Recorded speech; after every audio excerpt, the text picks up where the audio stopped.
Do you have a go-to recipe at your house? If not, I'll show you mine. This is it.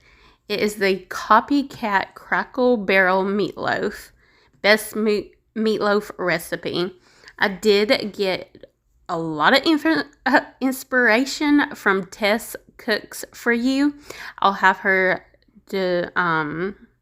her channel linked in my description box below. It's pretty much the same thing. I just tweaked it to make it my own. But yeah, so the first thing you're gonna do is make the topping, which I'm making here. I used a 1/2 to 3/4 cup of ketchup, 2 tablespoons of brown sugar, 1 teaspoon of mustard, and I am mixing all of it together to make that perfect topping for our Copycat meatloaf. Oh God, I love this recipe. I've made it at least 5 times now. Now I'm going to mix in the rest of my ingredients together, starting off with 3 eggs. And I'm going to whisk these eggs real quick before going in with the other ingredients. That way it's just easier to, scramble up and mix together. And now I'm going in with, it really actually, the original recipe said 1.5 sleeves of crushed Ritz crackers, but I'm using 2 here.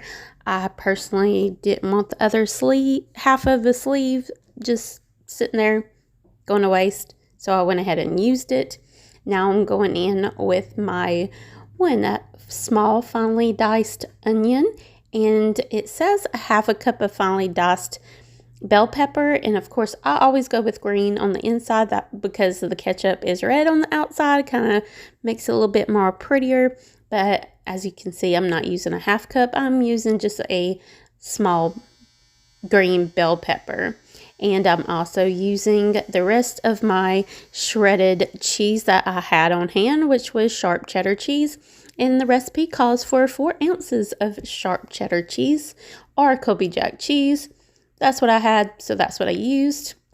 I also put a 1/2 cup of milk, a teaspoon of salt, a 4th teaspoon of black pepper, and now I'm mixing those ingredients together. You don't want to mix too much, but you want to mix it enough where you're going to get the peppers throughout it, and onions throughout it, cheese throughout it, and the meat just nice and, all in there. And there is my 2 pounds of beef. And I will say this makes a lot. It is just me and my husband eating it though, so that's why it lasts a long time in my refrigerator. I probably could actually go down to a half batch, do 1 pound, but I also want to start freezing this. I think it would be a great go-to freezer recipe instead of, freshly doing it each time. I don't see the sense of not freezing it. I just don't have enough room right now until I get my deep freeze, and hopefully we can get our deep freeze sometime after we get our income tax. I'm looking forward to that. But right now, all I have is the freezer at home. Now I'm forming my meatloaf as a loaf as best as I can using my hands. But yeah, more about that deep freeze. I was thinking of an 18 cubic feet deep freeze, not the stand-up kind, but the deep freeze, because that's kind of what I grew up on. But I had like one that was as old as me, so it kind of retired. It was an antique. But yeah, you put this in the oven for 30 minutes at first at 350. I forgot to tell you to preheat your oven at 350. And I forgot to do it as well on here. So it took an extra 10 minutes. But anyway, 30 minutes cooking. Then you take it out. Then you're putting your toppings on that you made earlier. And then you're going to put it back in the oven for another 30 minutes.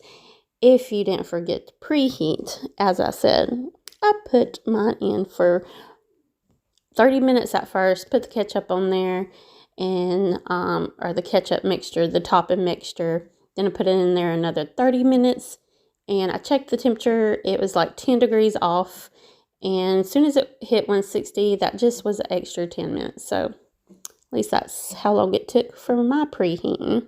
But yeah, this is the recipe, and as you can tell, it is a great go-to. Everybody loves meatloaf, or not my kids, but you know, most people love meatloaf. Me and my husband do, so it's a great go-to for me and my husband. And I had some garlic mashed potatoes on the side, but I would have had corn if I had it. But yeah, you can put the sides you want on the side. But yeah, I hope you like this recipe and what I'm going with now. Don't forget to like, comment, and subscribe, and I'll see you next time, buddies.